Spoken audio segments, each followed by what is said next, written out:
Tonight, updates on the former Pullman officer sexual misconduct trial in Colfax. And why was Spokane gas station went up in flames? Murrow News 8 starts now.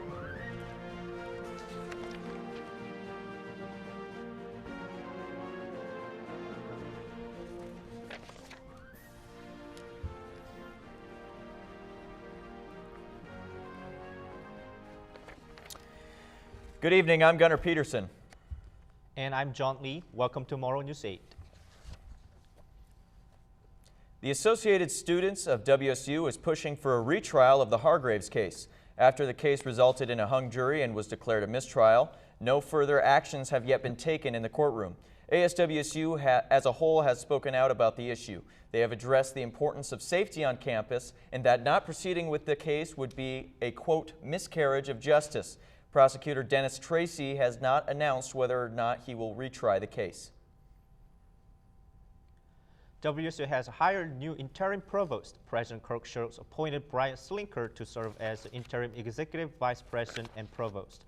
The news follows the announcement that Mitzi Montoya would be stepping down after only holding the position for a couple of months. According to Moscow Pullman Daily News, the interim provost Slinker is the current dean of WSU's College of Veterinary Medicine. A WSU News release says that Slinker will hold the position until June 2020. And WSU joins the rest of the state in keeping its average student debt number below the national average. Taking a look here, we can see that WSU as a whole is 8% lower in the national average of students who graduate with loan debt. Those stats were highlighted in the Daily Evergreen, along with the fact that $300 million worth of financial aid was given to about 21,000 students at WSU this past year. Many students were disappointed when ESPN production crews took over the disabilities parking space a couple of weeks ago for WSU football game. WSU senior Alex Kelly told the Daily Evergreen that it is insensitive towards people who needs to use the parking space. Despite of disappointment, people hope to see the university create equal or better accessibility spaces if existing spaces are already taken. Last night, police had a standoff against a man who shut himself in a Spokane gas station for hours to evade arrest. According to KHQ, the incident began when police pulled a car over. A passenger pulled out a handgun on an officer, saying, quote, "I'm not going back to jail," end quote. That passenger took over the car and led police on a chase to a 76 gas station. The standoff included a portion of the gas station catching on fire and police using a vehicle as a battering ram. Before the suspect was taken into custody, bond has been set for $500,000. WSU's fall 2019 Career Expo and VECA Technical Fair was held today at Beasley Coliseum.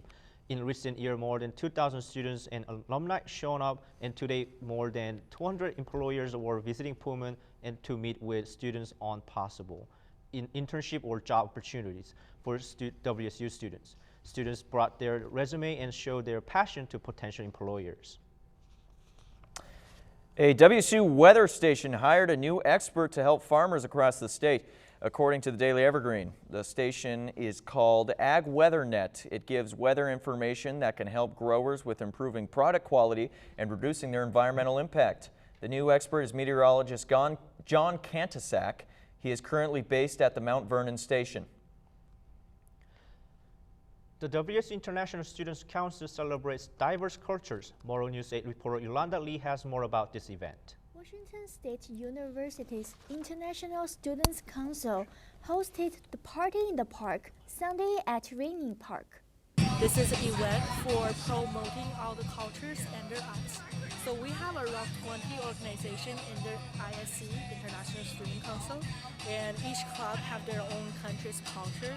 They are here to promote their culture, races, and groups. Now I'm standing at the park where is the event taking place. With the live music, different clubs in the International Student Council hosting table and selling their food. So this event helps us to unite all the international organizations. If you want to learn about different countries, you just come to this event and you get to learn a lot of things, if you know what I mean. And then for the international students, it's kind of a way for them to feel like home. For example, if they join a certain organization, they would feel like they're at home because like the people are from the same country and whatsoever. So yeah, I think such events help us like raise a lot of awareness within the community, especially like for the people, the local people as well in Pullman. When we come back, Logan Plant will have the latest in sports news. When Murrow News 8 continues.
The WSU football team fell to Utah on Saturday night, 38-13. Utah quarterback Tyler Huntley came alive, passing for a pair of touchdowns and rushing for 2 more.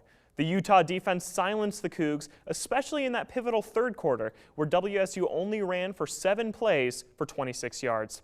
After the game, Mike Leach was upset with his team's mentality. Well, we're a very soft team. You know, we get a lot of good press. We like to read it a lot. We like to pat ourselves on the back, you know, and if we get any resistance, we fold. You know, they're fat, dumb, and happy and entitled. So. The Cougs have this weekend off and travel to Arizona State on October 12th. The Seahawks rolled to a 27-10 victory over the Arizona Cardinals on Sunday afternoon. The Seattle defense came to play this week, allowing a season-low 10 points to the Kyler Murray-led Arizona offense. Jadeveon Clowney got the first interception of his career on Sunday, and he brought it all the way back for a touchdown. The Seahawks' next game is Thursday night against the Rams at CenturyLink Field. The Seattle Mariners ended their season Sunday with a 3-1 victory over the playoff-bound Oakland Athletics. Kyle Seager got things started with a 2-run home run in the first inning, and the M's would hold the lead for the rest of the game. The Mariners finished the year with 68 wins and 94 losses, their worst record since 2011. Looking ahead to next season, General Manager Jerry Dipoto tells MLB.com to expect a lot of playing time for the M's young prospects next season. This season may be over for the Mariners, but 10 MLB teams will move on to play October baseball. The MLB playoffs kick off tonight with the National League wildcard game. The Milwaukee Brewers travel to our nation's capital to take on the Washington Nationals in a 1-game, do-or-die playoff matchup. The Tampa Bay Rays will face the Athletics tomorrow night in Oakland for the American League wildcard game. WSU will retire Klay Thompson's number early next year. WSU Athletic Director Pat Chun announced Monday that the number retirement ceremony will take place at halftime during the game against Oregon State on January 18th. Thompson will become the 7th WSU athlete to have their number retired when his number 1 is raised up in the Beasley Coliseum rafters next year. Thompson is WSU's 3rd all-time leading scorer. In addition to his college career, he has won 3 NBA championships with the Golden State Warriors. Next, Celeste Harms will have the weather forecast. When Murrow News 8 returns.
It's time for today's weather. We go to Celeste Harms over at the weather station. Celeste, what do you have for us? Thanks, Gunnar. Now, Pullman experienced some pretty chilly temperatures today, as you probably noticed. We actually hit freezing temperatures with a low of 28 degrees and a high of 50 degrees. We had some winds coming in from the west-northwest at about 7 miles per hour, and the sun rose at 6:47 a.m. and set at 6:27 p.m. Now, this high temperature that we've been seeing lately is actually about 15 degrees colder than the high we typically see at this time of year. Looking at tomorrow, though, we do see a slight uptick in that high, so a high of 58 degrees Fahrenheit, about 8 degrees warmer than we see today, and a low of 38 degrees Fahrenheit. Similar winds that we saw today, and once again, a similar sunrise and sunset. As we move on to the state map, we can see that there's some sunnier stuff going on the other side of the state, so a little bit warmer over in Olympia and Seattle than we saw today. A high of 62 degrees in Olympia and a high of 59 degrees in Seattle. Moving over to Yakima in the center of the state, stays pretty consistent with a high of 62 degrees in Yakima and a high of 61 degrees in Tri-Cities. And Spokane's feeling pretty similar to us right about now. High of 53 degrees today, and once again a high of 50 degrees in Pullman. As we take a look at the 5-day forecast, we do start to see some sunshine tomorrow, which is great. 54 degrees as we talked about. The rest of the week will be fairly partly cloudy, and we actually will see some scattered showers over on Friday, but it should clear up nicely for some more sunshine later in the day, so stick around for that in the afternoon on that day. And then as we continue on Saturday and Sunday, Saturday's cloudy, but Sunday we should see some sunshine start to come in. So keep those fingers crossed for a little bit of a turnaround in temperature and in weather, and that's your forecast. Back to you at the desk. Thanks, Celeste. Cougar Accessible Transportation Service is a resource that provides students with a way to get across campus. Kevin Gonzalez is live with more on this service and recent changes to it. Kevin? Thanks, John. I'm standing here outside of the WSU Transportation Services, which over the summer took over management for the Cougar Accessible Transportation Service, or better known simply as CATS. CATS have been running for several decades, providing students with temporary and permanent mobility issues rides across campus so they can get better around. CATS runs on the weekdays from 7:30 to 6. But the WSU Transportation Services hopes to eventually add evenings and weekdays to it. Along with that, they're also planning to upgrade their scheduling to make it rides quicker and easier for people to access.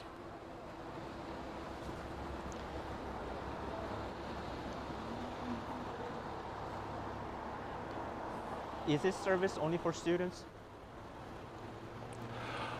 No, so students do have first priority for the service, but faculty and staff can use the service as well.